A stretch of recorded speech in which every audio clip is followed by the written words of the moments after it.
One of the most surprising things about a cancer diagnosis is the way the people around you respond, often not in the most helpful way. Now, to be clear, this video is not about judging them. It is not about shaming anyone.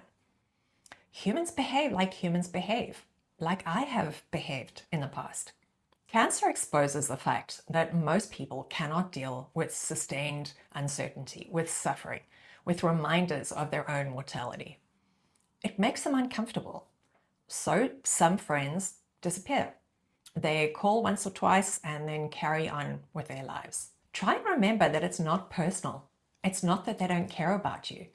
Their withdrawal is more about them than it is about you. Other people around you, usually people that aren't that close to you, they only really want to hear good news. They want to hear that you're in remission. They want to hear that you're cancer-free. They don't want to confront the truth, that in all likelihood, this is going to kill you. Your illness threatens their illusion of control. And they definitely do not want to contemplate the fact that this could happen to them as well. That can hurt, but the way I see it, those aren't the type of people who are going to show up consistently in a meaningful way. So what I do is plaster a smile on my face and go with, I'm good. It's the easiest route. It really is. Another common response to your diagnosis is, you're so brave. It's well meant. It's genuine, but they're missing the point. Bravery implies choice. Running into a burning building is brave because you could have done nothing. Standing up for something despite the consequences, that's brave because you could have kept silent. But with cancer, you don't have two options. You have one path. Unless you consider lying down and waiting to die as an option. It's not. For me, it's not even a consideration. Calling your journey bravery ignores the fact that you're being forced. You can't control cancer. You don't have a choice. You simply have to endure what's happening as best you can. So when they say, you're so brave, I smile, I say thanks, and we move on. After all, they are trying to be supportive. They want to help. Then there's those who say, just be positive. Again, it's well-intentioned, but it denies reality. As I explained in my previous video, positivity or a fighting spirit does nothing to change the progression of your disease. That has been proven over and over. That's not to say it doesn't hold value. Optimism impacts your quality of life. In very simple terms, it feels better to experience happiness than it is to experience sadness. So yes, there is room for positivity. But when others expect you to be positive all of the time, or even most of the time, there's an element of judgment. It implies that if the outcome isn't good, that it's your fault, that you weren't sufficiently positive. And that makes the patient feel like they're to blame for their cancer worsening. Of course, that's not the intent. The people who think you should cheer up, they believe they're being supportive. They want to be supportive. We also need to recognize that for loved ones and for caregivers, it's really difficult to cope with someone who doesn't see a reason to keep trying. I'm not talking about clinical depression. I mean patients for whom effort no longer matters.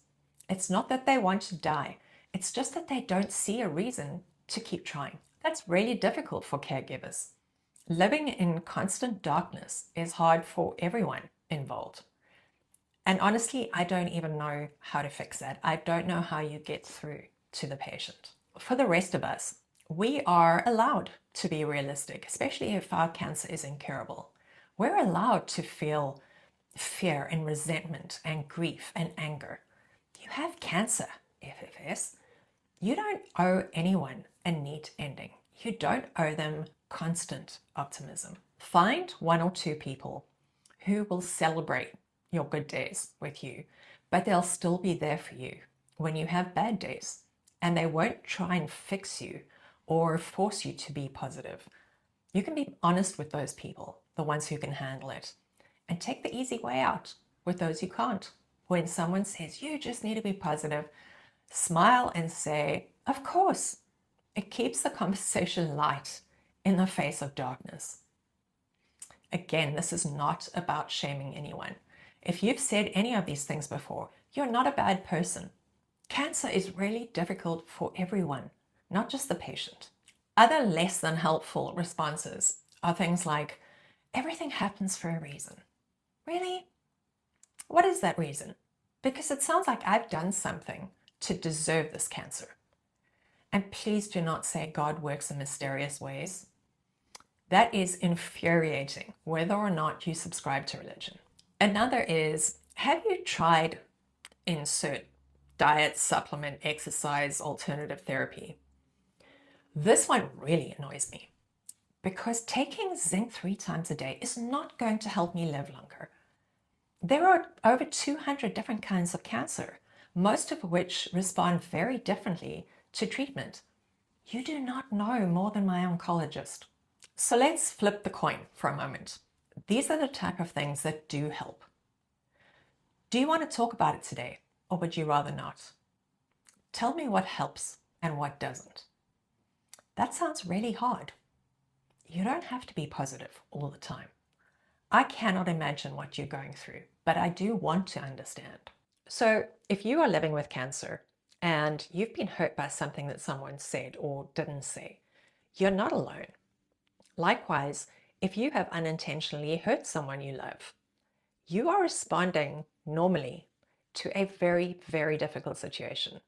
Cancer sucks for everyone. The only thing that we can do is grant one another grace. That is it for today. Please like, subscribe, hit the notification button, leave a comment. All of those things really, really help. And I will see you in the next one.